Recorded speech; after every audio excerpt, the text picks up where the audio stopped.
we should try to find some and reconnect to the spirituality.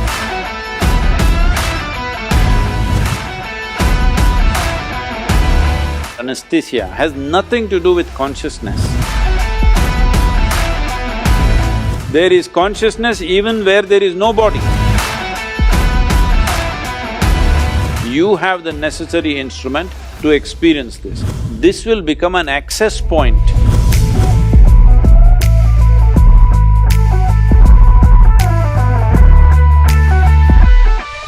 The scientific knowledge and the technology and modern medicine has really incredibly improved our quality of life and our life expectancy. But at the same time, I think we should try to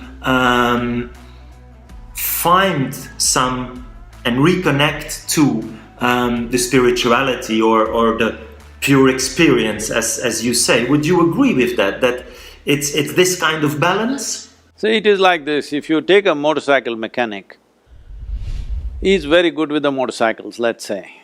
But now you ask him to fix a computer, well, he can use his screwdriver and open the cover. Beyond that, he doesn't know a thing about it, all right? This is just like this. Objective sciences are like this. It is always 1 + 1 is 2. That's the only way objectivity can work. You cannot say 1 + 1 is 11 also, forget about a million, all right? You cannot say that because this is the nature of objectivity. And our objectivity is coming from our intellectual process. Intellectual process, it's coming from memory. So memory cannot be fudged. If you fudge the memory, it's a mess. I remember this is 1 and this is 1. And now I put these two things together and say this is 2. Now this has a memory basis.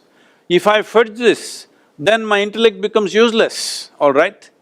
So intellect is handling one aspect of our life, which essentially we call it as self-preservation. For our self-preservation, our intellect is vital, without it we cannot function. Right now, all the things that you said, it has improved our life expectancy, it enhanced our life in so many ways. No, it has not enhanced the quality of our life at all. It has only enhanced the comfort and convenience levels in the world and definitely life expectancy. All this is definitely self-preservation, isn't it? It's survival process. So when it comes to self-preservation, our intellect is vital. Without this one functioning, you cannot survive in this world. All the 5 senses are functioning, they are feeding the data into your intellect and from there you're using it. How efficiently you use it will determine how efficiently you survive. So your life expectancy enhanced means your efficiency of survival has increased, that's all it is.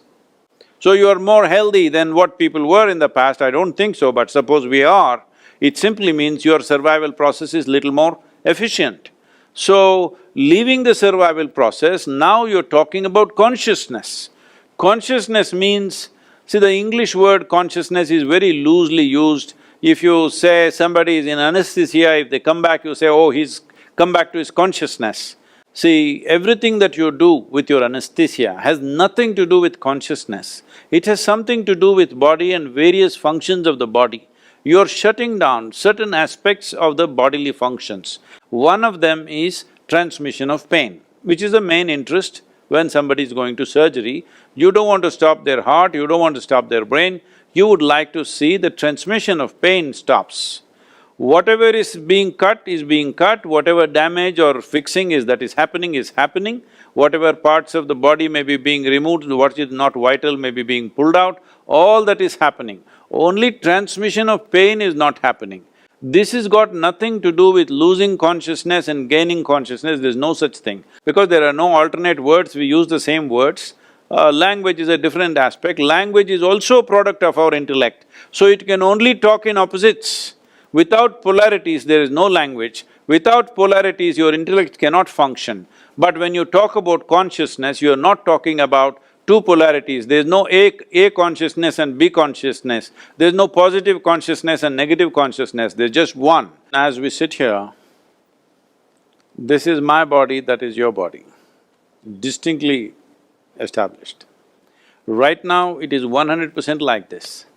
I don't know what you're drinking, I can't see, but whatever you're drinking, what's in the cup is not you. The moment you drink it, after some time it becomes you. This is happening right now. So, though what you think is your body and what I think is my body is just a piece of this planet, right now it is distinctly clear, this is my body, that is your body, 100%.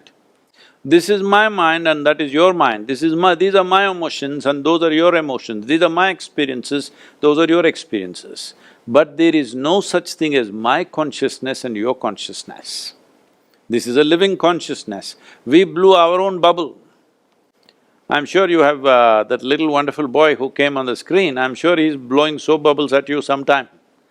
So, if you blow a soap bubble, this is my bubble, that's your bubble.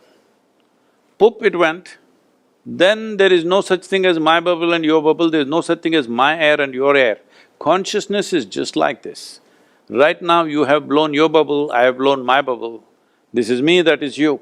But when this goes poop, there is no such thing as my consciousness and your consciousness. It is just that it is only the human creature on this planet who has the neurological capability and sophistication of mechanism that if they allow it, they can access this dimension of consciousness. No other creature is really capable of accessing it. This doesn't mean there is no consciousness in them. Without that, the life process wouldn't happen. There is consciousness even where there is no body, all right? Only thing is, you need a certain sophisticated instrument to access that, which is the human mechanism. This is why we consider being human is a great privilege, because you have access to dimensions beyond your physical boundaries. That is the fundamental significance of being human. So, let us not misunderstand the instrument and what we see. If you take a telescope and see, you saw another galaxy, but the galaxy is not produced by the telescope. The galaxy is there. The telescope only gave you an access. Similarly, your body, your brain, whatever, I don't want to identify different things, from your hair to your toes, everything is body as far as I'm concerned, including your brain. It is just another dimension of the body. So this body, if we keep it in a certain way, if we do not contaminate it with too many ideas, philosophies, identities, if you keep it in a certain level of openness, this will become an access point to what we are referring to as consciousness or the basis of the life that we are. You have the necessary instruments to experience it, not the instruments in your lab. You as a person, you have the necessary instrument to experience this. Will you allow it or not, is the only question. As I said in the beginning, it all depends on how you're identified. If your identifications are limited, you have lost the ability to experience it. If your identity is, not identified with anything, you kept yourself loose like that, then there is a possibility of experiencing it.